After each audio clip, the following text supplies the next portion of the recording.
Hello, hello, hello. As you can see, Big Mama is just behind me, and today I'm going to stick a second bumper on right here on the bottom, give it a taller appearance, bigger bumper, bigger area. So uh, that's it. I'm gonna show you some of the process along the way. So keep tuning in. Thanks. Here I am just lining up the bumper so that I can transfer some markings in order to know where to cut it out and notch the bumper so I can make the bumper that I'm adding fit with those existing pieces of trailer receiver stock.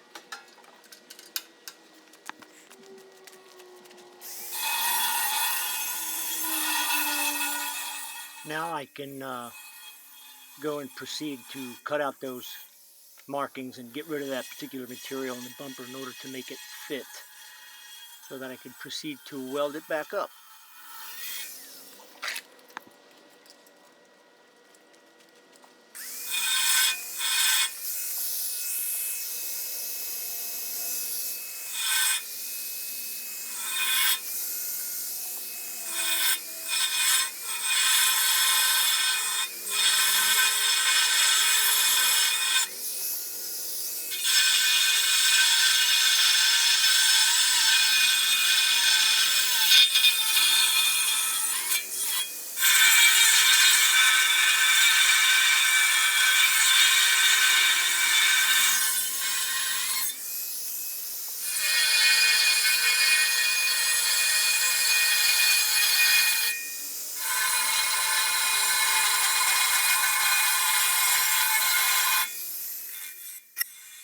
Probably one of my favorite tools is the cutoff wheel on the grinder. It's a 4-inch, I think a 4.5-inch cutoff wheel on the grinder.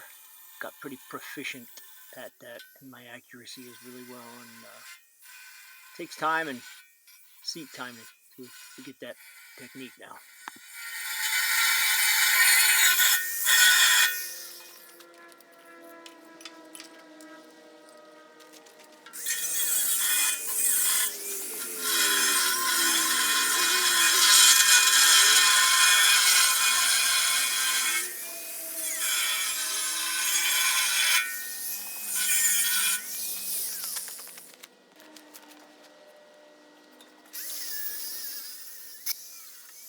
Now I'm basically just cleaning up some of the area here that I'm going to weld, just grinding off that paint in order to get down to the bare metal.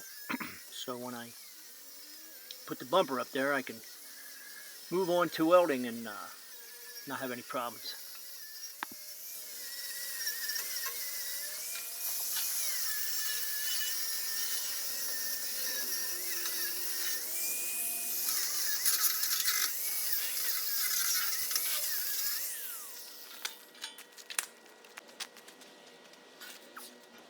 Alright, so now I'm just fitting it up there using these two kerosene buckets and apple boxes in order to position the bumper to where I can get to a point where I can attach it and weld it and not have to toy around with anything.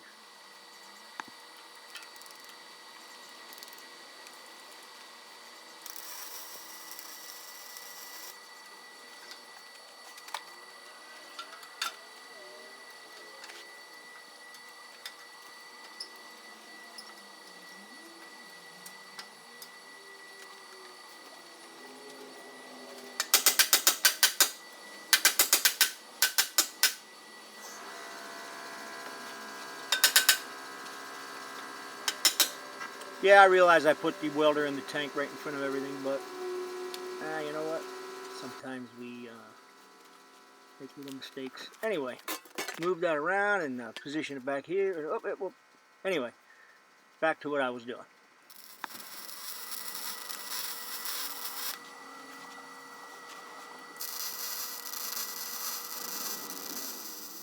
So what I'm doing is just making some tacks throughout the whole project, not in just one area, but all different places. This way, if I have any problems, I can just easily cut through some of these tacks and reposition something if I discover I have to.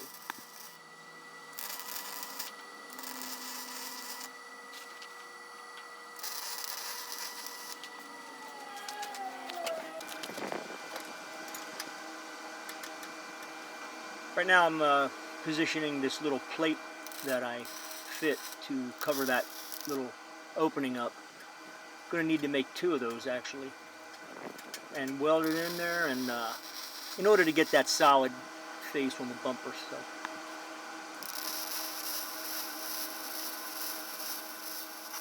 I'm using 1/4-inch plate material. That's what everything was built out of. Pretty solid thing. I also wanted to have a bigger bumper, so if I ever had to push something out of the way, I had more of an area to do so.